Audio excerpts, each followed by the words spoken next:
Usually the day before, but it's a Sunday, so religion and whatnot. So Yeah, and this game's on um, what day is this game? It's on Thursday Monday. or something. No, Chicago State. Oh, Chicago State. Yeah, no, yeah. I'm talking about the line for SEMO. Yeah.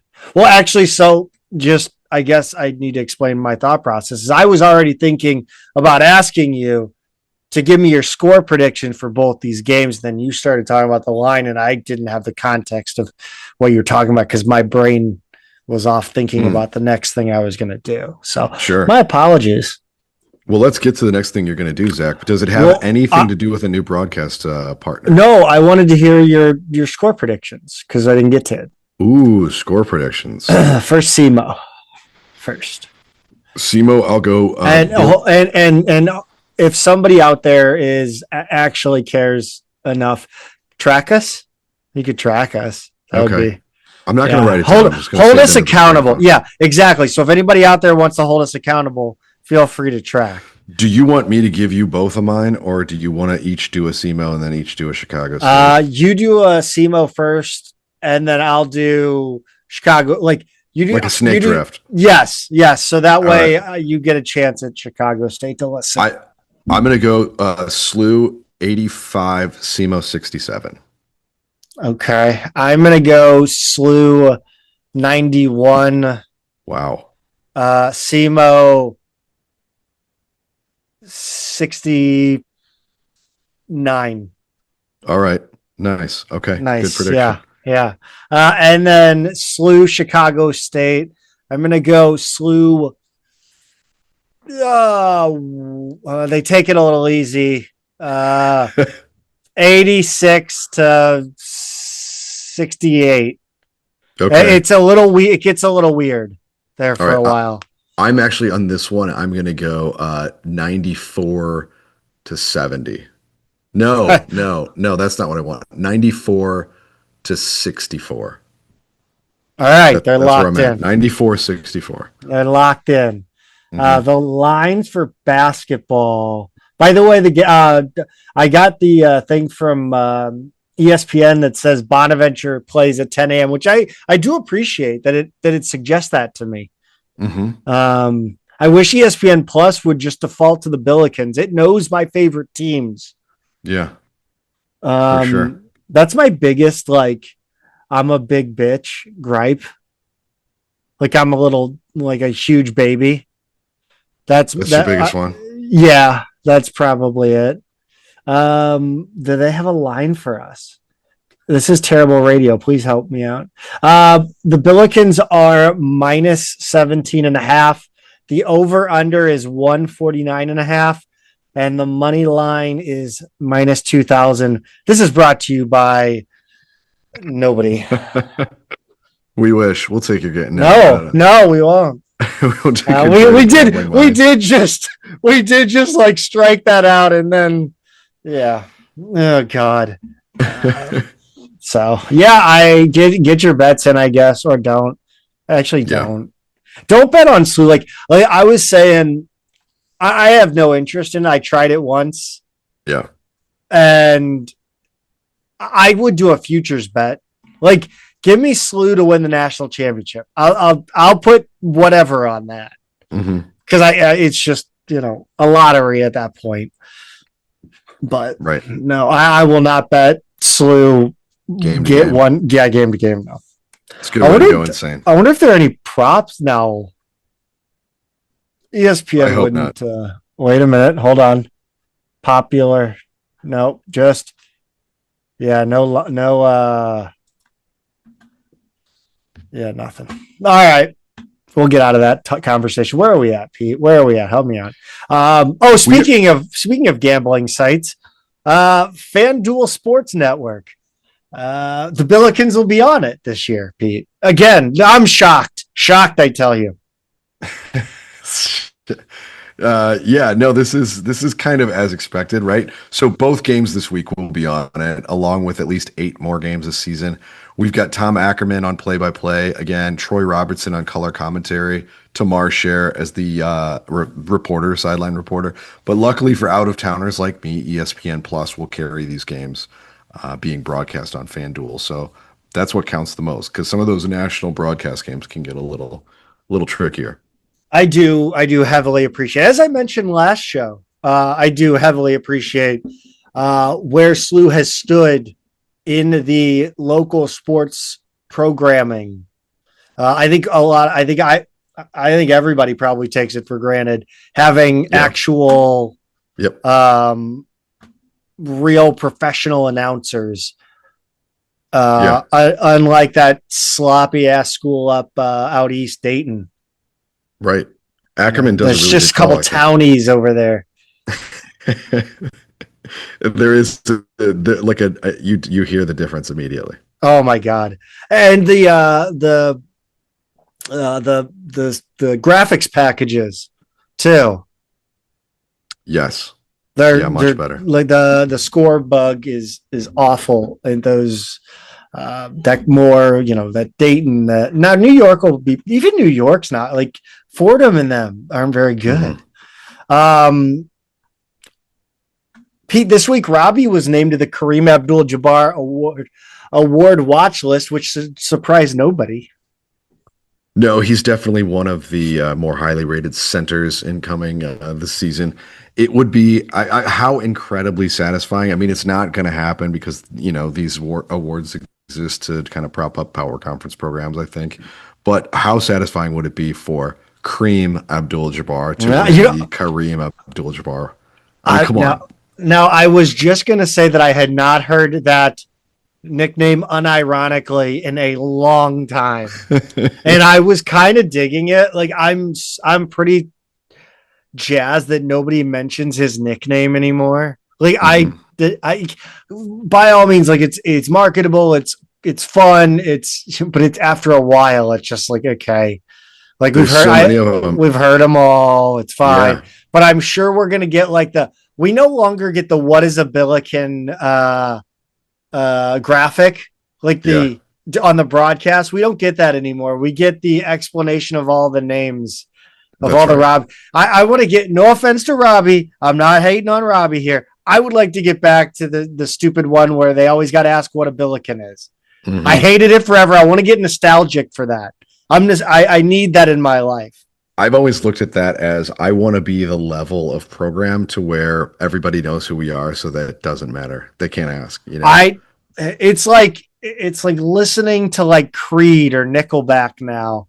You hated it, or like a boy band bop from like the 90s. Mm. You may have hated it.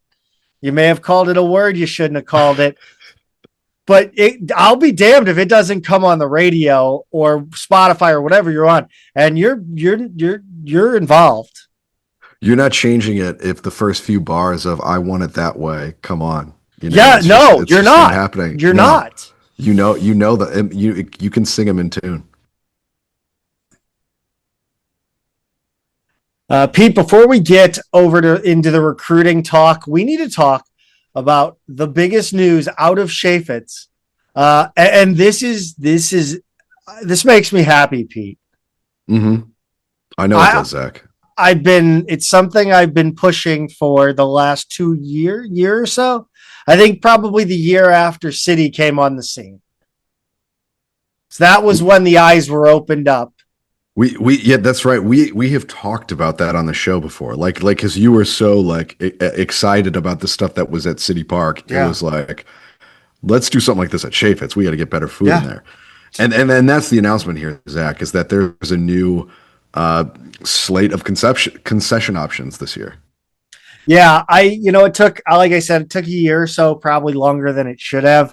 I think, I just looked at these and I'm not the most adventurous eater on the planet, but like looking at the items, I think people are for sure gonna, I think they're gonna enjoy these. Do you have the menu pulled up by any chance? I was trying to, and my mouse decides it doesn't want to work. So the six new places are Full Court Classics, Mm-hmm. Blue Flame Barbecue, All Star Eats, Midtown Italiano, Fast Break Brews, and Blue Agave Mexican. That one is a Southwest Cantina inspired stand featuring birria nachos, chorizo dogs, and carne asada tacos. Fast Break Brews. I cannot say. Hearty fare from G&W Sausage Company, which is great. That's some good stuff.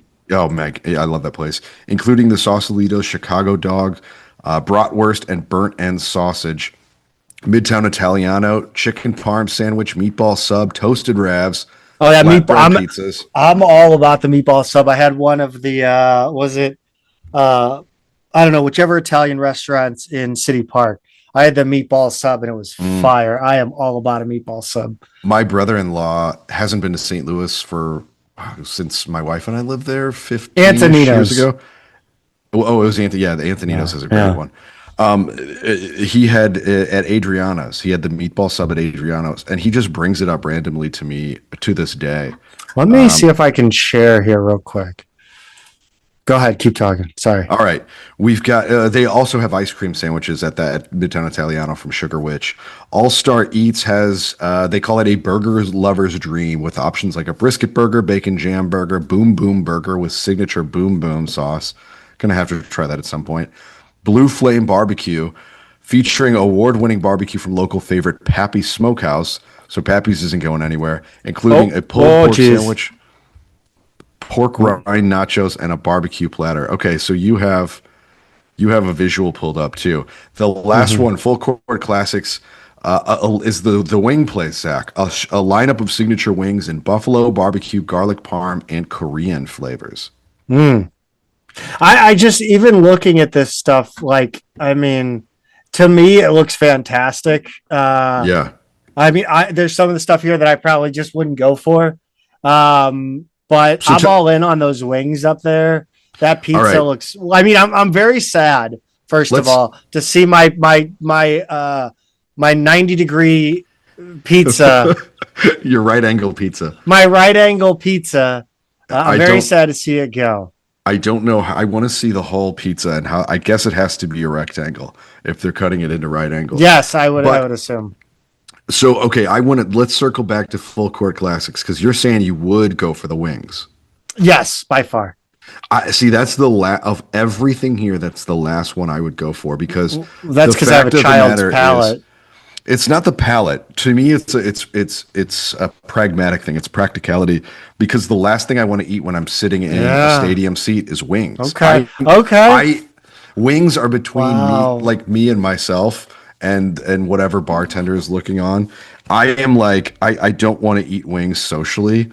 I just want a stack of napkins, a huge, glass of ice water, a beer, and then just some wings. And like, I don't want to, while I'm eating wings, I don't want to talk to people. I don't want to look at people. I want it to be just like, I'm just messy with it, right? I'm sloppy with it. I don't want to sit there. And then to have like buffalo sauce coated fingers that are they dry rub? Does it say?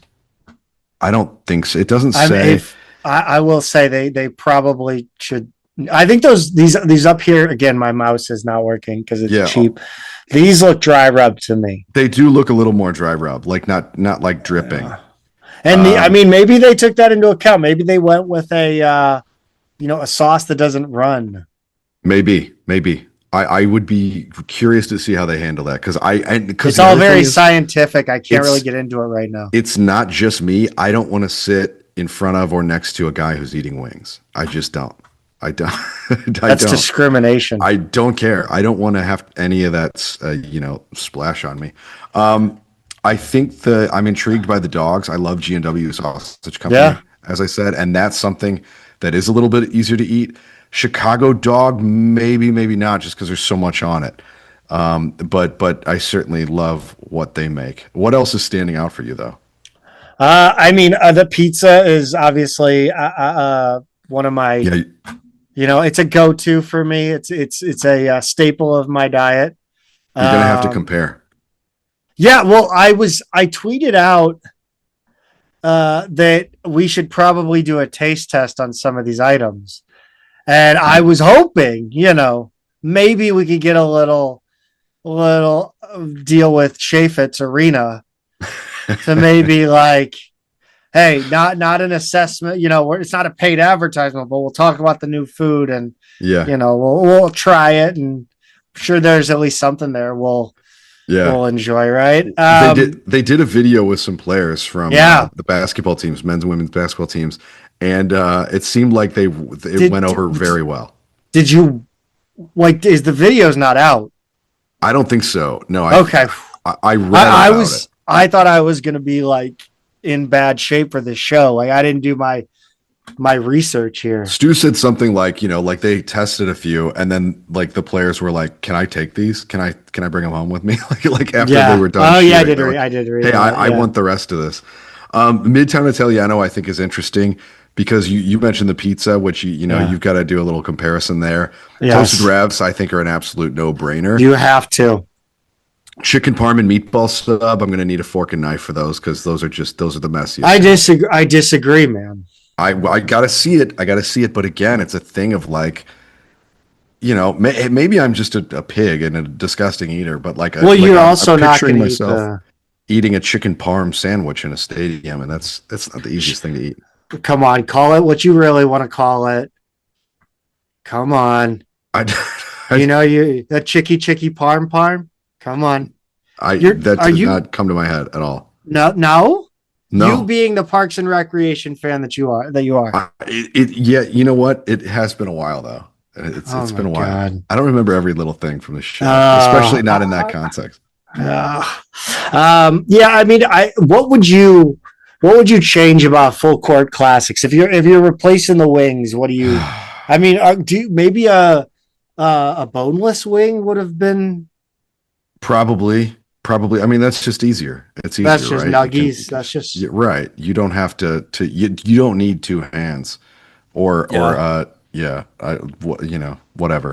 your system is for wings. I will say I saw some of the pictures of the concourse with the logos of the new and they got the big Billiken there, and I know that one of the things that's bothered me is how sterile Chaifetz concourse is as it pertains to Billiken stuff. Yes. So I was really happy to see, a Billiken head pop up in a prominent position next to the concession stand, because remember, people that go to the arena for other events are not necessarily, they're not thinking about it. So, and what they're going to do is look up at the concession stand sign and they're going to see a Billiken, and you've got brand, what is that? Right. You know what I'm saying? Absolutely. So I think it's in a great spot. It's in a great spot. So agree completely. Let's talk about recruiting, because I feel like there's a crossover there, right? The food you can get at the arena, when your guy's on a visit, he hits the concession stand. You got to make sure he's eating good. Let's talk about recruiting. Yeah, Zach, let's get into recruiting a little bit. And Brett Putz went out to see a couple guys in Oklahoma this week. First, he went out to see 2027 offer Tyson Pogge on Wednesday. He's a point guard from Oklahoma, whose first offer was from SLU, but since then, he's got Oklahoma State and a couple others, so his profile's starting to go up. Then he went out to see a 2028 recruit. I don't think SLU has technically offered yet, unless there's something I don't know. Parker McDaniel is a 6'3" sharpshooter from South City Prep outside of Tulsa, and Southern Assault AAU, which is an Adidas program. Really, really nice looking player. I think he's got, he's already got a little bit of a national profile, so I wouldn't mind seeing us kind of get in now soon with an offer, during his sophomore year, and kind of stick with him, because I think he has some very, very high level potential. He looks like a good college shooting guard to me.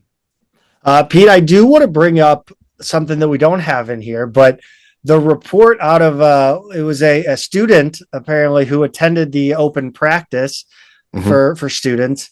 I think it goes by Delta Lucas on the board. That's huge, having like the students got to get back on that board. I know that Twitter is Twitter is kind of the preferred, but I mean, that board has carried Billiken fans on the internet for, 30 years now almost. And most fans have aged with it, right? So yes. like it's rare to see someone of our younger generation kind of pop in, and I thought he had some cool stuff to say. Like it was exciting to hear. Yeah. But anyway, he said that Brock Bass Bonner was in attendance that open practice with his father. You all know him as Anthony Bonner. I have heard of him before. Yes, indeed. I hear he can drink. Anthony, or could, I don't know. Back in the day, apparently. Back in the day, maybe. Yeah. But Brock's at Cardinal Ritter now, and he's very close to campus, as close as a high school player could be to Saluda's campus. Really excited to have him up in St. Louis playing now, and I don't know. I think we're in a good spot in his recruitment. He's a junior, got a little bit of time, but curious to see how he's progressing, because he looked fantastic as a sophomore down in Georgia. Really good build, good skill set, and I'm excited. He's one of those kids too, Zach. Like every once in a while, we'll say something and he likes or retweets us or stuff like that. Like he seems wired into what's going on with SLU, which I really enjoy too. So he definitely feels a connection to this program. Pete, I need somebody to explain this to me, because every time I look at gambling odds, I don't understand them. Okay. So I've got the A10 men's basketball A10 conference champion, and this is the regular season, right? Mm-hmm. And the Billikens are plus 285. So what does that mean? Like dollar figure wise, what do you have to bet to get out of it? Do you know? I don't understand this math. This is new math. This is like when they try to do a stem and leaf plot. I think this is, if you bet $1, it's $2.85 you get for every $1 in return, right? Do I have that right? I'm asking you. I'm the one genuinely asking. I'm a non-gambler, like 100%. No, yeah. I just don't gamble. But I will say, I think if I have my decimals right, I think that's what's going on here. What I thought was even more interesting, though, Zach, is the fact that George Washington right now is second, or tied with second. Jesus.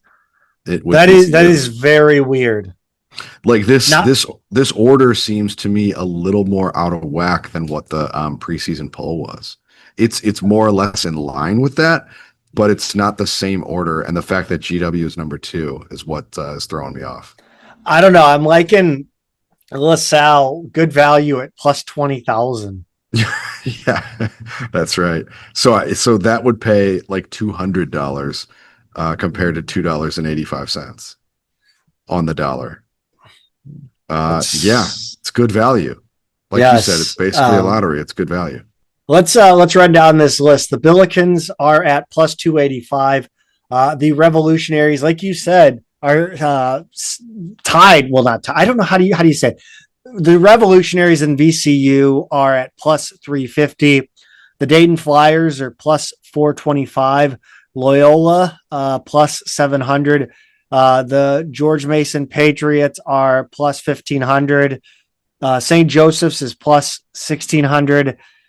Duquesne Dukes plus 3,500. St. Bonaventure's plus 4,000. Richmond plus 5,000. Davidson plus 7,000. Rhode Island plus 8,000. Fordham Rams plus 15,000. And then, like I said, LaSalle 20,000. So what's crazy to me here is the jumps, like the sudden jumps, right? Like, so it seems like they kind of have a top 5, and George Mason is not in it. So I think if you're looking to kind of exploit opportunities here, George Mason's a good value, because I think a lot of people think they're stronger than number 6. I think they're frauds, but apparently I'm running the betting lines. Even if you don't, and this is just to win, I suppose, not outperform expectations. But Duquesne might be another value because they're trading at more than double Yeah, that's crazy. What the team above them, St. Joe's, is, and I don't know. I would be not surprised at all if Duquesne finished above St. Joe's. And so anyway, like, are any of those teams going to win the league? I would be truly shocked. But if you're looking for some some upside there, I think there's a few teams that kind of stick out. Whereas George Washington to me looks like nothing but downside. Yeah, betting, bro. Don't do it. Yeah. Brought to you by no. Let's talk about these promo items, Pete. The theme night. We do have an update here. We do. We've talked about them. I think this is now 3 weeks in a row. The department has us talking about them. They do. It works. It worked. They're playing the long game on us. Zach. They get it. They're playing 4D chess. We're their marionettes. Yeah, they're manipulating everything out of our mouths. Yes. But they are now being offered to season ticket holders for $15 per item, which is great, Zach. But why not just do this from the start? Is, I think, probably what you and I would have. I think the fact that it happened 2 years in a row, like what are we? Like I said at the top of the show, what are we doing here?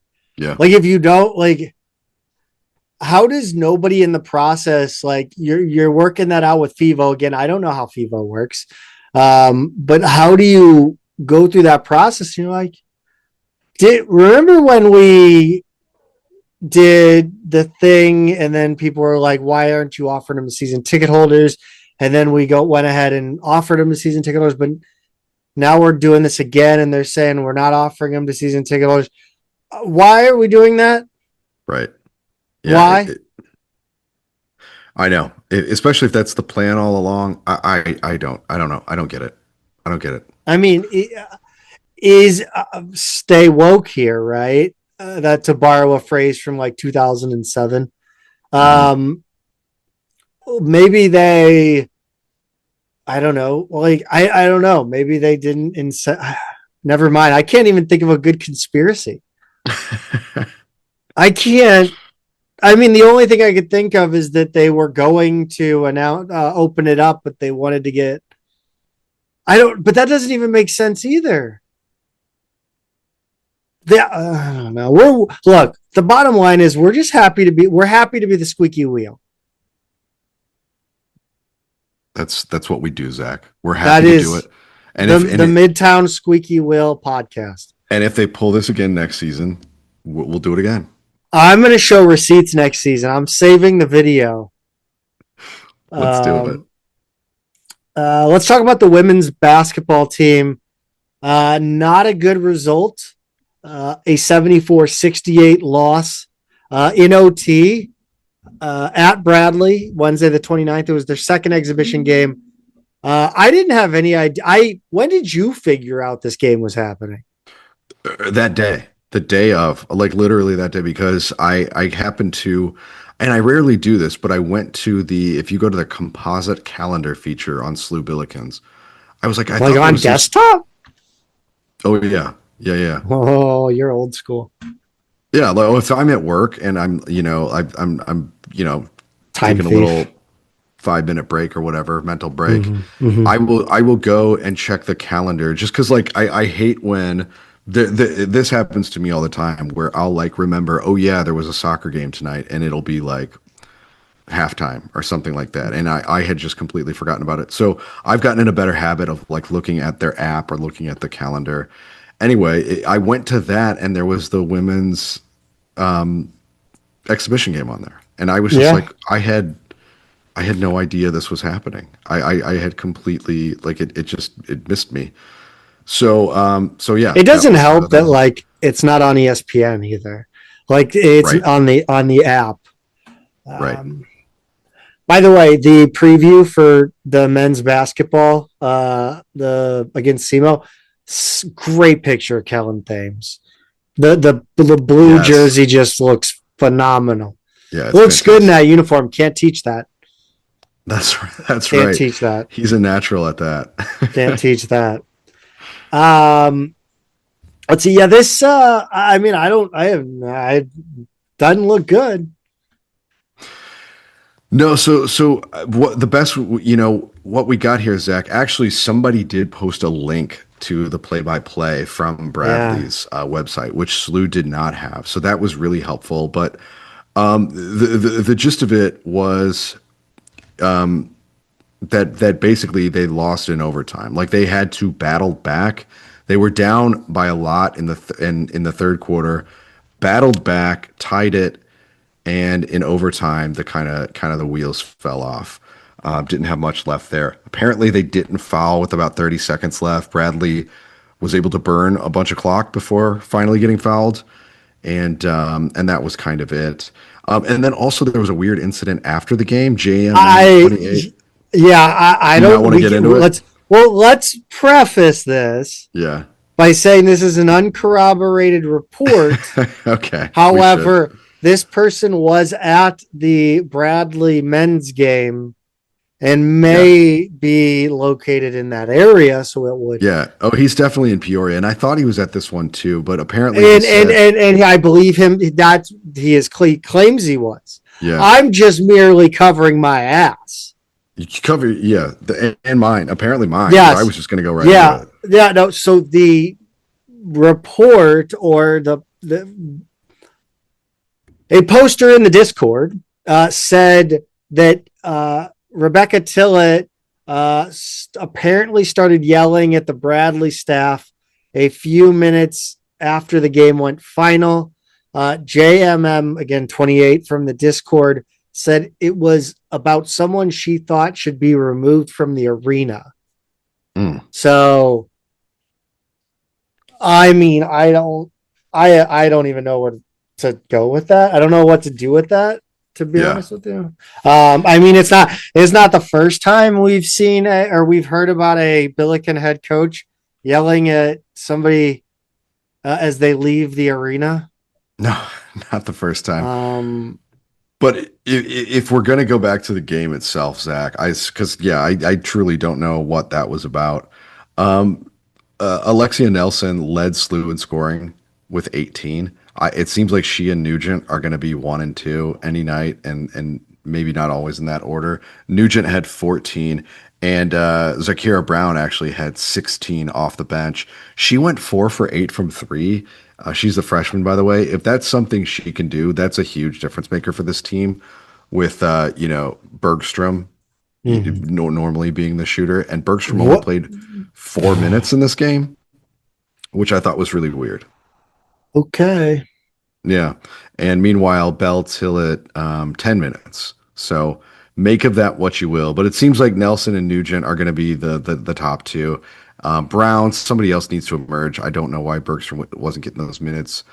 Korkemeyer had 3 blocks. She's going to just be a big presence inside. I think between her, Denis, and Wallace, we've got like a really good kind of defensive core that's starting there. So I do think this is a better defensive team.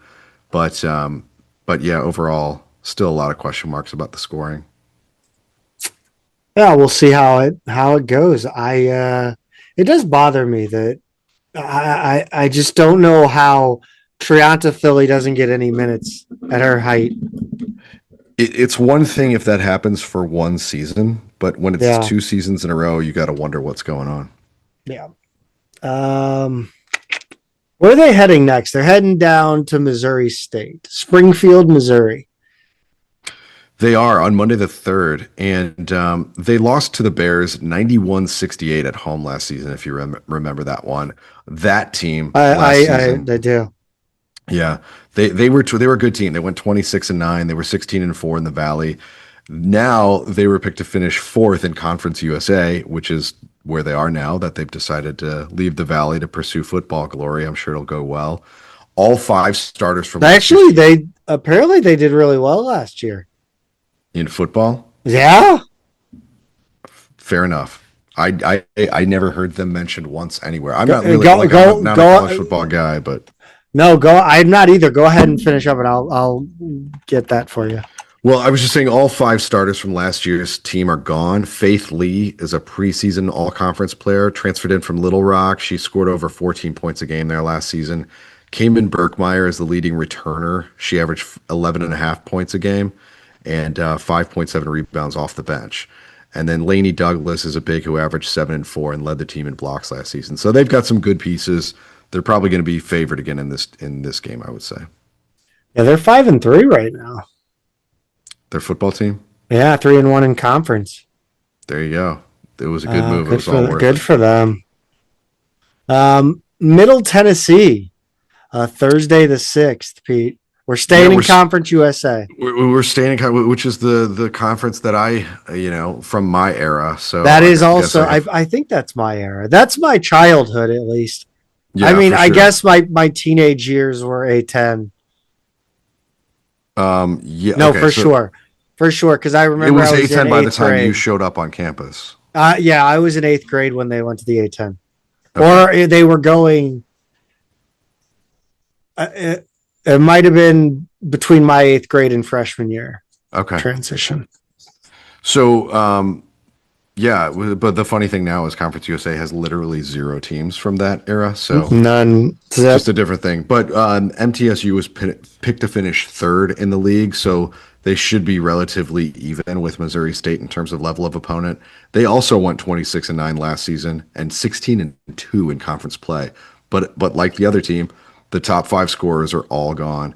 Elena Contreras is a preseason all-conference selection. She averaged over 17 points a game at Kansas City last season. The head coach, Rick Insell, has now been there for 20 years. Jesus Christ. 20 years. Oh, that's a terrible name. Oh, God. I did not even think of that when I typed it because it's spelled differently. But yeah, unfortunate there. He's single. No, I don't know. Anyway, this is the only women's game so far that has been announced that it will be carried on FanDuel Sports Network. So they did pick up one women's game. Yep. Wow. No, I just think it's weird that it's this one. It's one game and it's this early out of conference. Like that's odd, right? Normally they would pick up like a conference game. You would think so. Yeah, like kind of in the middle of this season. Maybe they're just doing an early one to kind of see how it goes. Jeez, they're playing 3 games this week. What are they trying to do to us?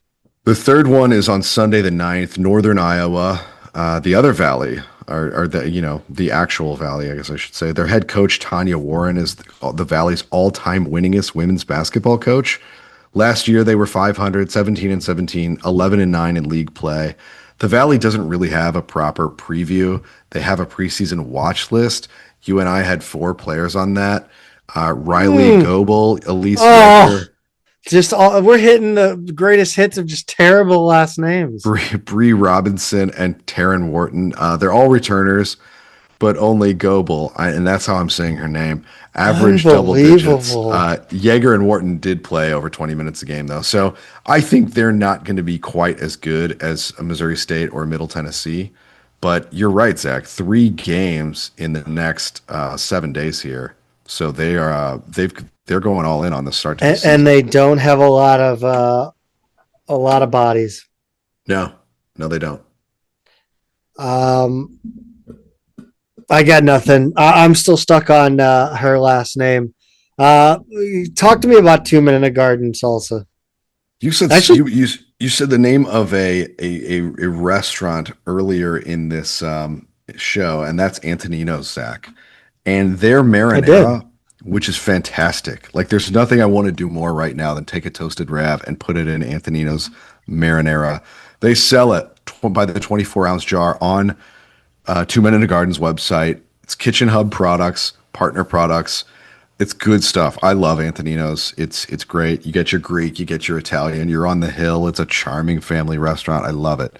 But I can't go there all the time because I'm 360 miles away from there. But what I can do is go over to 2minutegarden.com, go to the Kitchen Hub products, click on Antonino's Taverna, and add one of these to the cart. Maybe more than one. What the heck? And gives me a little bit of taste of home right here in Cincinnati. And the other advantage is that I get $9.99 nationwide shipping. And you can too. Just head over to 2minutegarden.com, browse all their products. I guarantee you're going to find some stuff that you like over there. Jordan Goodwin tonight with the Suns is right now sitting at 16 minutes with 9 points, 2 rebounds, 2 assists, 2 steals with no turnovers. Good for him, man. They are up 111-92 in the fourth quarter with 7:45 left to play. Okay. Breaking news. News. Women's soccer, Pete. Hey, you know what? This was an ass kicking, and it was an ass kicking that's kind of been needed. It really is, Zach. And their RPI, by the way, is up to 27. Don't look now. And that's that's after this game, which is really interesting because they have now crossed with the men. Because the men a week ago were at number 17, and now they're at 30. The women are on the right side of 30 now. Is that why you put them first here? It is. I thought it was really interesting, but this game itself, Zach, was great. This was exciting. A 6-0 win over 7 seed Loyola on Saturday, November 1st. Reminder that SLU is the 2 seed this year, so they play the 7 seed. It was a rematch of last week's tie, but this one couldn't end in a tie, being a conference tournament game, and SLU absolutely made sure that a tie was never really going to be possible. No, 6 different Billikens scored and 10 different players registered points. It started fast and it kept going from there. 7th minute, Ashley Miller from Hope Kim. A great run by Kim. Nice feed, nice finish. It was Miller's first goal of the season. Kim, that was the one. She had that really nice cutback and just kind of took it to net and crossed it to Miller. It's funny because in the replay video on the end line, the defender just sorry, I hit my mic, but she just falls out of frame, like in a comically, in a kind of a comical way. It's this game. I was so close to talking about how this team was looking disjointed early on in that game. It just didn't look like it was connected. And then, it seemed like that move by Hope Kim and that pass and that goal really opened things up and kind of emboldened the Billikens to play as a team and go and score 6. Julia Simon got the second of the game in the 13th minute on a penalty kick given due to a handball in the box. It was pretty cut and dry. In the 23rd minute, Audrey Smith from Hannah Larson. It was similar to the first goal. Larson took it down the end line, sent it across. This one was deflected away by a Loyola defender, and then Smith hit an absolute pill to bury it.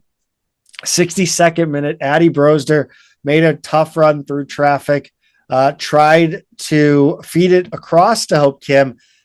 Fortunately, it went off the Loyola keeper and into the net. 83rd minute, Riley Howard from Addison Stanziak. Again, really? Both of them were in the 83rd minute? Did I put 83rd twice? Sorry. The second one should be 88th, I think. Yeah. 88th minute, Emily Fox from Izzy Lubert. The shots weren't close, 21-6. The shots on goal weren't close, 10-3. Corners, 5-3. Loyola fouled the Billikens 9 times. SLU had 6 fouls. Oh, no, Zach, I'm wrong. Yes. They were both in the 83rd minute. Jesus. They were 34 seconds apart. That's crazy. Yeah. So, I was right. Don't ever challenge me.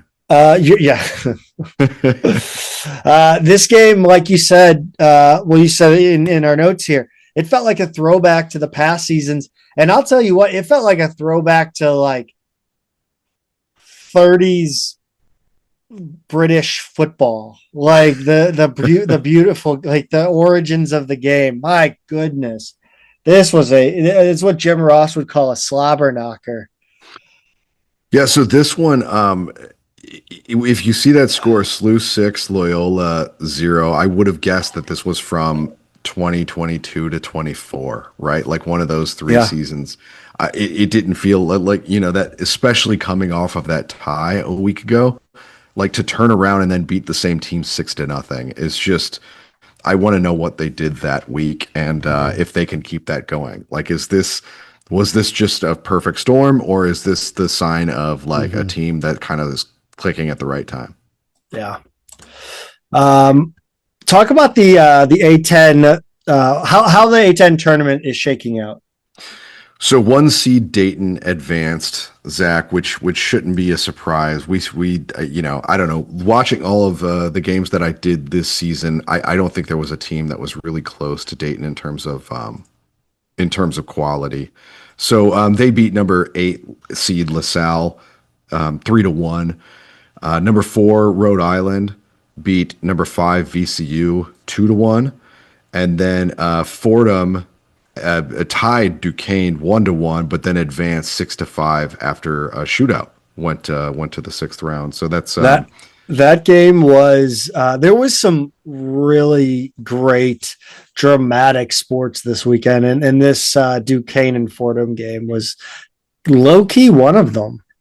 Those are 2 teams in the league that I thought were kind of dangerous in this tournament as well. Fordham, of the other teams we played, I like I said, Dayton's number 1 in terms of overall quality, but Fordham looked better to me than their overall record was.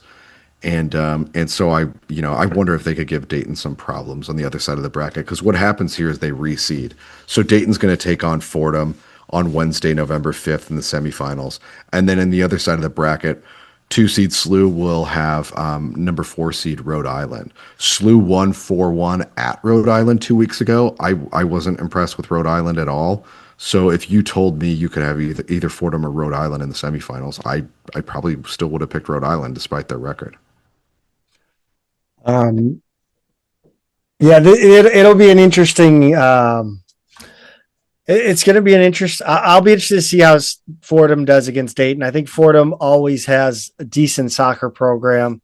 I would love to see them get dropped. Yeah, by the Rams. Absolutely. The finals are going to be Sunday, November 9th. This is kind of setting up for a SLU Dayton rematch, but we'll see if one of these other teams pulls off a surprise. Yes. And that would be, of course, at Beaujon Stadium in Dayton, Ohio. Yeah, if Dayton wins, assuming they win. Yeah.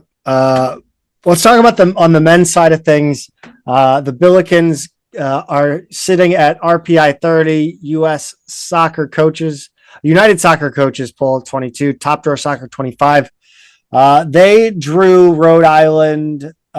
Pete, I really like the way these guys reacted after the whistle. I'm disappointed in this tie. I'm glad they showed disappointment in this tie despite sealing the A10 regular season title and 1 seed in the conference tournament. There's nothing I love more than seeing a big dramatic reaction after a tie. And more often than not, when we see that, it's been when a team ties the women's program that they should have beaten. Like how many times over the years have we seen a team tie them and SLU has outshot them like 20-7, and the team pulls out a tie and then they celebrate like they just won the conference, and then SLU walks off the field, not happy. This is definitely one of those, Zach, where the SLU men in this case, couldn't have been happy with this result. They still got what they needed ultimately out of it in terms of seeding, but the performance itself felt a little bit lacking. Yeah, I think it was most lacking, and you'll get into it, but I think just kind of the awareness and level of intensity that I think this team needs to be at to win the A10 tournament.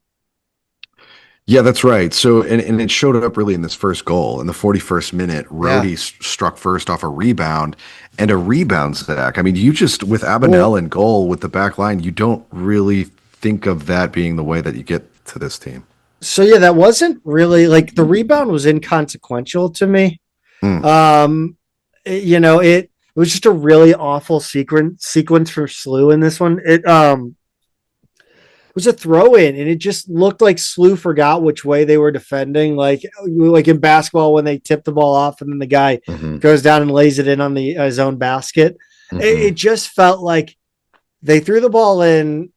The Rhode Island player possessed it, flicked it over the head of our guy. Nobody challenged him at that point, and he just it was 2-on-1 or they had odd man rush, and it was just like it was. I don't know. It just seemed like a total mental breakdown.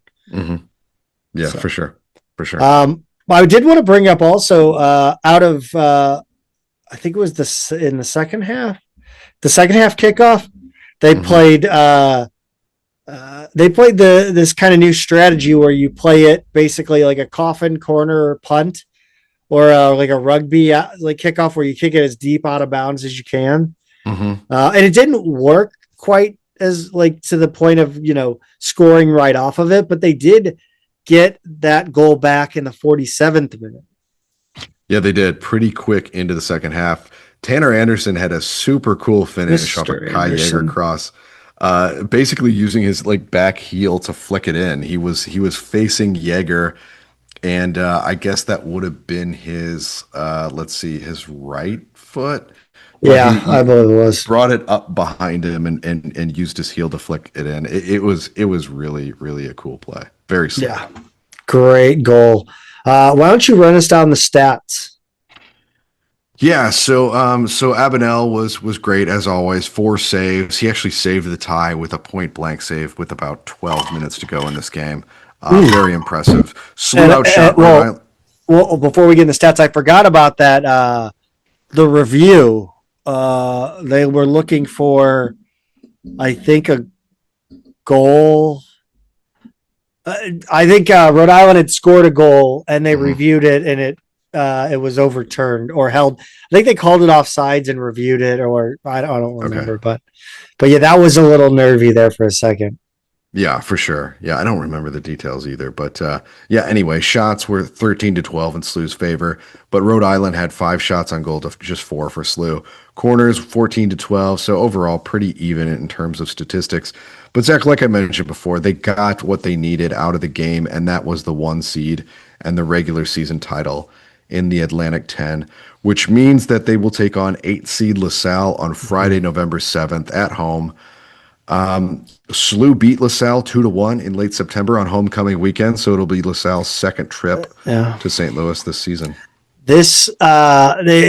Looking back on that LaSalle game, it is so indicative of the way this team's season has gone, game in and game out, where they're playing a team that they outclass and they just get hit with a sucker punch. That's right. And they do come back. Like, I'm not saying that they don't often come back from it, because usually they at least draw level again, but you do it one too many times and it's going to bite you. Mm-hmm.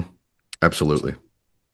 Yeah. You can't afford to do it in this tournament. No, not at all. Because when you look through the rest of the bracket, it's pretty solid. You've got 4 seed Davidson and 5 seed George Mason. Number 2 Fordham on the other side of the bracket against number 7 St. Joe's, and then number 3 Dayton against number 6 VCU. It's going to do like the women's tournament, and the highest seed and lowest seed will meet next. So it does reseed in those semifinal rounds. What's your opinion of that? I am I like a fixed bracket. I got to say, I know it's not fair. I know you got to protect the 1 seeds, but to me, there's just something more exciting about the just unexpected matchups that can happen with fixed seeding. Yeah. Are you? I was just curious. I don't have a dog in the fight. Not a strong feeling. No. Yeah. On the volleyball side of things, difficult weekend for the Bills. 3-0 loss at Duquesne on Friday the 31st. 21-25, 21-25, and 16-25. Ermac Gochin led SLU with 10 kills. Jetta Bredding, 23 assists and 7 digs. The Billikens had 25 errors to just 10 for Duquesne. They got out hit 265-118. And then a 3-1 loss Saturday the 1st, 14-25, 15-25, 25-21, and 17-25. Vivian Kiefer had a career-high 13 digs. Taya Kalajic had 14 kills. Brenning 26, 7, and 4. SLU got out hit 328 to 180. So they improved, but so did but not the defense. Just a disappointing weekend for the Bills. It's a young team, but I mean, you've really got to beat a program like Duquesne. You got to at least split on the road against a team like Duquesne. Yeah, for sure. Year in, year out. 12-12 on the season, 4-9 in conference, and the tournament is looking like a bit of a long shot. Next up, they'll be at Loyola on the 4th. That's Tuesday, and then they host GW on Friday and Saturday. Loyola is currently tied in third place at 8-5. GW right behind them. They look pretty good. The Billikens need to win these and then Davidson the following week to have a shot at the conference tournament. So still some things that need to break right. Let's continue the bad news for the people while we're at it. Oh, field hockey. Good luck with this name, by the way. Field hockey. I set myself up for this one. They broke our hearts, Zach. They broke our hearts this season. We got so excited about this little team that could, very much a little team that could, with the short roster, but they the end of the season didn't go their way. 5-0 was the loss at Davidson on Friday the 31st. Davidson went up 2-0 in the first and scored 1 in each of the next 3 quarters. SLU was outshot 14-5 or 10-3 on goal.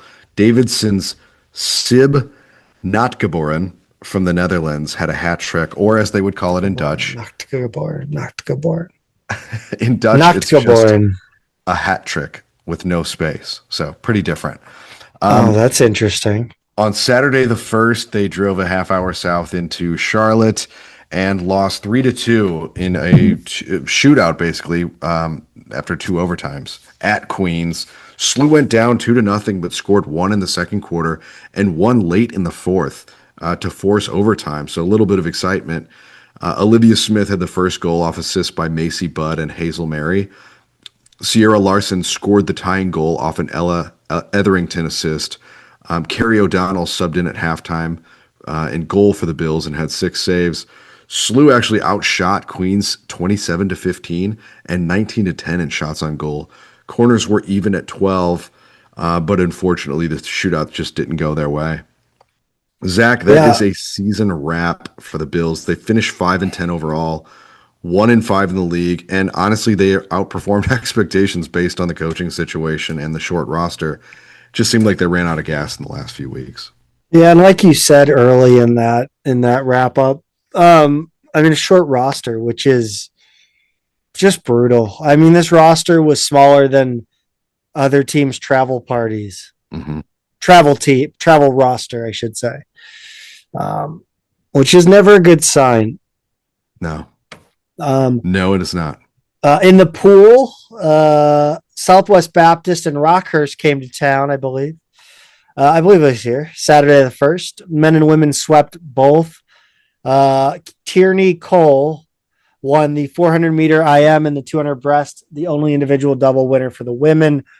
The men didn't have a double winner, but plenty of individual winners, and they did. They also did well in the relays. Next up will be House of Champions in Indianapolis on November 20th through the 22nd. Crossy Bills. This is what you've all been waiting for. This is what I teased at the outset, and this is what you've all stuck around to listen to. That's right, because on Saturday, November 1st in Cedarville, Ohio, the women finished third, their highest ever finish in the A10, Zach. The top 5 all finished within the top 32 runners. Emery Mayfield was the Billiken's first runner across the line. She was 14th in the 6K with a time of 21:33.3, followed by Clara Gillen at 17th, then Sophia Pellegrin, Emily Morden, and Renee Ballard. So congrats to the women. Really good performance there. The men finished 8th overall in the 8K. Manny Vela was the top Billiken, 27th overall at a time of 24:45.3. Lucas Ivanowski, Alexander Acuna, Tyler Schweitzer, and Ronnie Brown rounded out the top 5. Alexander Acuna is throwing me for a damn loop. Well, I just don't know how to say. Yeah, you're right. The spelling of Alexander is very Eastern European. It is and incredibly. Then Acuna or Acuna. I can't say Acuna because there's no Enye. Yeah. I don't know what's going on there. It's a fun name though. Yes, it is. That's going to do it. The next time we talk to you, We will have a win. We will have wins. We'll have numbers in the win or loss column. We will. We will have 5 Billiken basketball games to recap in some way, shape, or form. Are you sure we want to do this still? 5 in one day? I've been out at a soccer field for like 36 hours this weekend, Zach, and I'm exhausted. And now the idea of just recapping all those games. But you know what? No, I'm excited. I can't wait to actually watch basketball. That's what we do. For the Billiken fans. Yeah. We sacrifice ourselves for you. Hey, thank you all for listening, especially if you've made it this far. You are a true G. Pete, go Bills. Let's do it.